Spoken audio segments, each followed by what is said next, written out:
ही बाब खरी आहे की 19 मे 2023ला ही बैठक माननीय मुख्यमंत्री मोदयांनी घेतली होती आणि त्या बैठकीच्या दरम्यान आज ब्रीफिंग घेत असताना त्या बैठकीचे इतिवृत्त जे पाहिलं त्या इतिवृत्तामध्ये संबंधित जिल्हाधिकाऱ्यांच्याकडनं 30 दिवसामध्ये अहवाल सादर करावा असे ते आदेश आहेत आणि त्या अहवालाच्या बाबतीमध्ये विचारणा केलेली असताना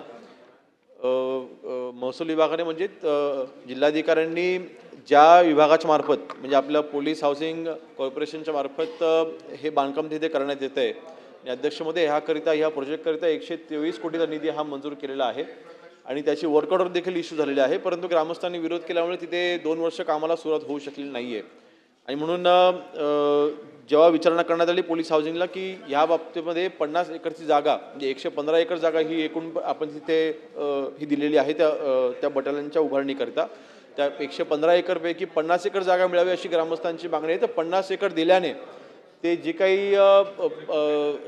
जी तिथे बांधकाम करायचं आहे की जिथे जो प्रोजेक्ट करायचा आहे तो तिथे पूर्ण होऊ शकत नाही की तो उद्देश साध्य होऊ शकत नाही असं त्यांचा अहवाल आल्याच्यामुळे ते करणं शक्य होणार नाही असा तो अहवाल प्राप्त झालेला आहे. तथापि माननीय मुख्यमंत्री मोदयांनी त्यावेळेस तोंडी हे निर्देश दिले होते,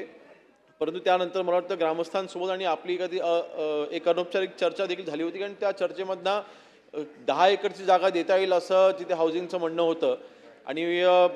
परंतु अध्यक्षमध्ये या बाबतीमध्ये नक्की किती जागा देता येईल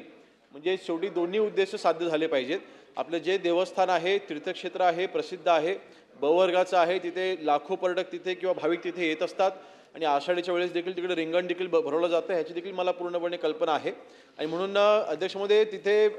तीर्थक्षेत्राकरिता आवश्यक असलेली नक्की किती जागा लागेल, बटालियनची तिथे हे काय जिथे व्यवस्था उभी करायची आहे त्याकरता किती जागा लागेल याची एक बैठक आम्ही तिथे आयोजित करू आणि जी त्यांची मागणी आहे 10 एकरची तर समजा त्यांची मागणी 50 एकरचे कुठले ते मध्यस्थ तिथे काढून नक्कीच तीर्थक्षेत्राला जागा आम्हाला द्यायची आहे, परंतु दोन्ही प्रोजेक्ट हे झाले पाहिजे त्या दृष्टीने कारवाई करण्यात येईल.